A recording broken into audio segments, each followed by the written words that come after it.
কোনো অনুষ্ঠান লাগলে সেটা ছোট হোক বড় হোক, কাজের কোনো শেষ থাকে না। কালকে স্নান সেরে এগুলো পরবো বলে সেগুলোই হাতের কাছে গুছিয়ে রাখছি আর কি। আর ছেলের জন্য নিয়ে এসেছে ওর বাবা একটা হোয়াইট কালারের পাঞ্জাবি, কালকেই ওকে স্নান করিয়ে এটা পরিয়ে দেবো। আর এই যে একটা খাতা দেখতে পাচ্ছ, স্লেট পেন্সিলে তো অবশ্যই হাতে খড়ি দেওয়া হবে, আর তার সাথে খাতা পেনেও দেবে।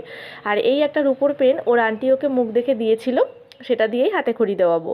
আর আছে এর মধ্যে একটা গামছা, যেটা পুজোর জন্য লাগবে সেই কারণে নিয়ে এসেছে। আর ফল বাজার এগুলো সব করে নিয়ে এসেছে, আবার আজকে রাত্রে করে নিয়ে আসবে। আর পুজোর যেসব থালা বাসন লাগবে সেগুলো সব ভালো করে ধুয়ে পরিষ্কার করে এই গোপালের ঘরে রেখে দিয়েছি, নাহলে আমার দুরন্ত গোপাল যা দুরন্তপনা করবে, ওর জন্য আর কিছু রাখা যাবে না। এর মধ্যে কিছু আছে আমার দানের থাল বাসন, আর কিছু আছে মায়ের, সবগুলো আজ কাজে লেগে গেল। তো এগুলো সব পরিষ্কার করে রেখেছি। আর এই যে যেখানটায় পুজো হবে সেই ঘরটা এখনও পরিষ্কার করা হয়নি, কারণ এইমাত্র স্টুডেন্টগুলো পড়ে বেড়ালো।